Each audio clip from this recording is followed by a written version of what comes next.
اعوذ باللہ من الشیطان الرجیم بسم اللہ الرحمن الرحیم وننزل من القرآن ما هو شفاء ورحمۃ للمؤمنین صدق اللہ۔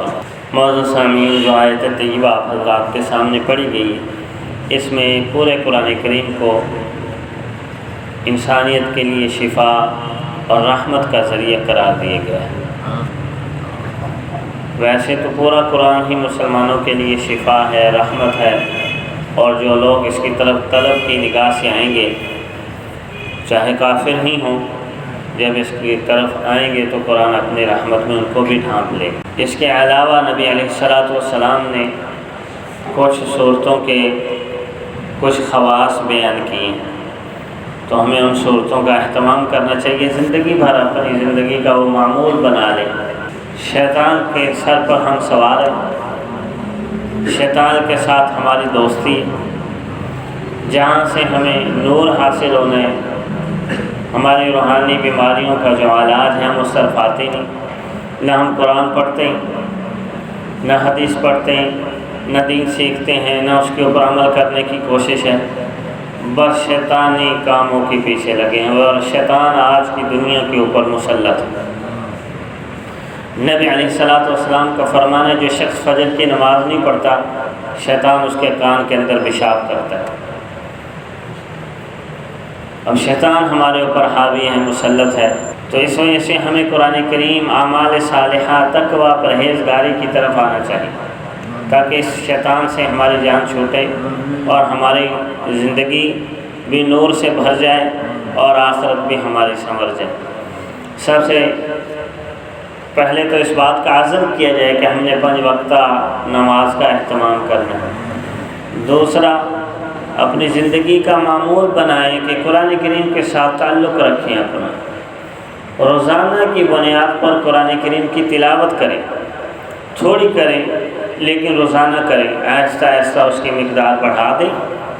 اگر اول وہلہ میں آپ کا قرآن کے ساتھ انسیت نہیں ہے، مانوسیت نہیں ہے، تو روز کا 1 رکوع پڑھیں، 2 پڑھیں، آہستہ آہستہ اس کی مقدار بڑھا دیں۔ قرآن کریم خود آپ کو اپنی طرف کھینچ دے۔ شرط یہ ہے کہ آپ اس کی طرف محبت سے اور طلب کے ساتھ اس کے پاس آئیں اور اس کے ساتھ اپنا تعلق رکھیں، تو خود بخود قرآن کریم کے اندر چاشنی ایسی ہے کہ انسان اس کا گرویدہ ہو جائے۔ تیسرا، فجر کی نماز کے بعد سورہ یاسین کی تلاوت کا اہتمام کریں۔ قلب القرآن، قرآن کریم کا دل ہے یہ۔ نبی علیہ السلام کا فرمان ہے، جو شخص فجر کے بعد سورہ یاسین پڑھے گا تو اس کی روزانہ کی 7 بڑی بڑی حاجات، ضروریات اس کی پوری کر دی جائے گی۔ تو ہم اللہ تعالیٰ سے اپنے کام کیوں نہیں کرواتے، مخلوق سے کرواتے؟ تو روزانہ فجر کے بعد سورہ یاسین کی تلاوت کریں، 7 انسان کے بڑے بڑے روزمرہ کے کام اللہ تعالیٰ حل کر دیں گے، جس وجہ سے اس کا اہتمام کیا جائے۔ ویسے بھی خیر و برکت کے لیے اس کو پڑھنا چاہیے۔ ہمارے بزرگ بڑے اس کا اہتمام کرتے تھے، اور آج کی نسل کو کوئی پتہ ہی نہیں ہے کہ ہم نے کوئی اعمال صالحہ کی طرف، قرآن کریم کی طرف، کوئی نمازوں کے اہتمام کی طرف آنا ہے۔ نمبر 2، مغرب کی نماز کے بعد سورہ واقعہ کی تلاوت کا اہتمام کریں۔ یہ سورہ واقعہ 27ویں پارے کے اندر مختصر سی صورت ہے، 5 منٹ 10 منٹ لگیں گے، ناظرہ پڑھنے والوں کے لیے بھی زیادہ سے زیادہ 5 منٹ لگتے ہیں۔ اور اس کا نبی علیہ السلام کا فرمان ہے، جو مغرب کے بعد سورہ واقعہ کی تلاوت کرے گا اس کی رزق کی تنگی دور کر دی جائے گی۔ حضرت عبداللہ ابن مسعود رضی اللہ تعالیٰ عنہ فرماتے ہیں کہ میں اپنی بیٹیوں کے رزق سے بے فکر ہو گیا ہوں۔ کیوں؟ کہ میں نے ان کو سورہ واقعہ یاد کروا دی، وہ پڑھتی ہیں، بس ان کے رزق کی ذمہ داری اللہ کے پاس ہے۔ تو صحابہ تو اس اہتمام اور یقین کے ساتھ اس کے اوپر عمل کرتے تھے، اور ہم بے فکر ہیں، جو اس وجہ سے اس کو اہتمام کے ساتھ مغرب کے بعد پڑھ لیا جائے۔ تیسرے، عشاء کی نماز کے بعد سورہ ملک کی تلاوت کی جائے۔ نبی علیہ السلام کا فرمان ہے کہ میری خواہش یہ ہے کہ یہ سورت میرے ہر امتی کے سینے میں ہونی چاہیے۔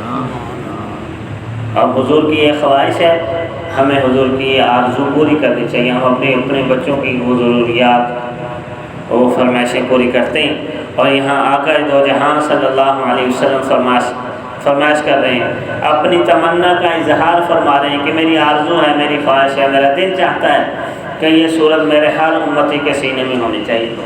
تو اس کو یاد کریں. 30 آیتیں ہیں نبی علیہ الصلوۃ والسلام کا فرمان ہے کہ 30 آیتیں ایسی ہیں. دوسری حدیث میں آپ نے فرمایا کہ 30 آیتیں ایسی ہیں کہ اس کے پڑھنے والے کو کہ وہ آیتیں اس کی نجات کا باعث بنے گی اور اس کی سفارش کرے گی. عذاب قبر سے بھی انسان محفوظ رہے گا اور آخرت کے عذاب سے بھی اللہ تعالیٰ اس کی حفاظت فرما دے گا. بلکہ ایک حدیث طیبہ کے اندر ہے کہ یہ صورت اللہ تعالیٰ سے جھگڑا کرے گی. سورہ ملک 29ویں پارے کی پہلی صورت، اور اللہ تعالیٰ سے یہ کہے گی کہ باری تعالیٰ یا تو مجھے اپنے کلام سے نکال دیں یا پھر میرے پڑھنے والے کی سفارش قبول کر کے اس کو جنت عطا فرما. اتنی حجت اللہ تعالیٰ سے کوئی کر سکتا ہے؟ اللہ کا کلام ہی ہے جو اللہ رب العزت سے حجت کر سکتا ہے. یہ اللہ کا کلام ہے، اللہ رب العزت کی ذات سے نکلی ہوئی باتیں ہیں. تو اس وجہ سے اس کا اہتمام کیا جائے، تو اس میں لاپرواہی نہ کی جائے. نبی علیہ الصلوۃ والسلام کی احادیث اور آپ کے فرامین کو ذہن میں رکھتے ہوئے محبت کے ساتھ سورہ ملک عشاء کے بعد تلاوت کریں. نبی علیہ الصلوۃ والسلام عشاء کے بعد 2 صورتیں خاص طور پر سورہ الف لام میم سجدہ یہ 21ویں پارے کے اندر ہے اور سورہ ملک اس کا اہتمام کے ساتھ تلاوت کرتے تھے. تو اس کو یاد کریں. حضور کی دلی آرزو ہے، آپ کی خواہش ہے، تو انشاءاللہ جب اس کو بار بار پڑھیں گے نا تو آہستہ آہستہ یہ خود بخود یاد بھی ہو جائے. جمعے والے دن سورہ کہف کی تلاوت کا اہتمام کریں. امت کے اندر بہت سارے فتنے رونما ہوں گے، ان میں سب سے بڑا فتنہ دجال کا فتنہ. نبی علیہ الصلوۃ والسلام کا فرمان ہے اتنا بڑا فتنہ ہے کہ ہر نبی نے اپنی امت کو دجال کے فتنے سے ڈرایا ہے، آگاہ کیا ہے، اور فرمایا میں بھی تمہیں اس کے فتنے سے ڈراتا ہوں، آگاہ کرتا ہوں. اور پھر آپ نے اس سے بچاؤ کا طریقہ بھی بتایا ہے. حضور علیہ الصلوۃ والسلام نے فرمایا کہ جو جمعے والے دن سورہ کہف کی تلاوت کرے گا دجال کے فتنے سے محفوظ ہے. اہل علم، مفسرین، محدثین، اللہ رب العزت کی معرفت رکھنے والے اولیاء وہ فرماتے ہیں دجال کا تو فتنہ جب آئے گا ہی آئے گا، اس کے 300 سال پہلے اس کے اثرات شروع ہو جائیں گے. اس کی آمد کی 3 صدیاں پہلے ہی اس کے اثرات شروع ہو. آج ہم جس دور کے اندر جی رہے ہیں یہ دجالی دور ہے، دجل و فریب مکاری کا دور ہے. اس کے اثرات بہت پہلے شروع ہو چکے.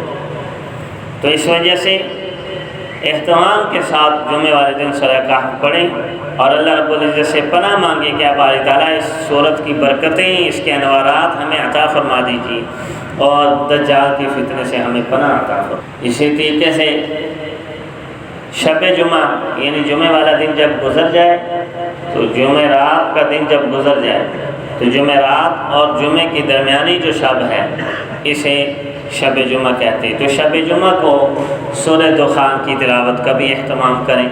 سورہ دخان 25ویں پارے کے اندر نبی علیہ الصلوۃ والسلام کا فرمان ہے جو شب جمعہ کی رات سورہ دخان پڑھے گا اللہ تعالیٰ جنت میں اس کے لیے محل بنائیں گے. تو جنت کی پراپرٹی بنانی ہے، وہاں محل بنائیں. تو وہاں محل اگر آپ کے بنے ہوئے ہیں تو وہ محل نصیب ایمان والوں کے ہونے ہیں، تو گویا کہ ایمان کی بھی حفاظت ہو جائے گی اور خاتمہ بالخیر ہو جائے گا اور وہاں کی جائیداد بھی مل سکے گی. اگر ایک آدمی کا یہاں ایمان پر خاتمہ ہی نہ ہوا تو وہاں کیسے جنت کے اندر پہنچ جائے گا؟ نہیں پہنچ سکتا. اس وجہ سے سورہ دخان کی تلاوت کے 2 بڑے فوائد ہیں کہ جنت کے اندر محلات بن رہے ہیں اور دوسرا انسان کا ایمان بھی محفوظ ہو جائے گا. اس وجہ سے ایمان کی حفاظت کے لیے شب جمعہ کی شب سورہ دخان کی تلاوت کی. باقی جب بھی فرصت ملے روزانہ کی بنیاد کے اوپر قرآن کریم کا کچھ حصہ بالترتیب ضرور اس کی تلاوت کریں.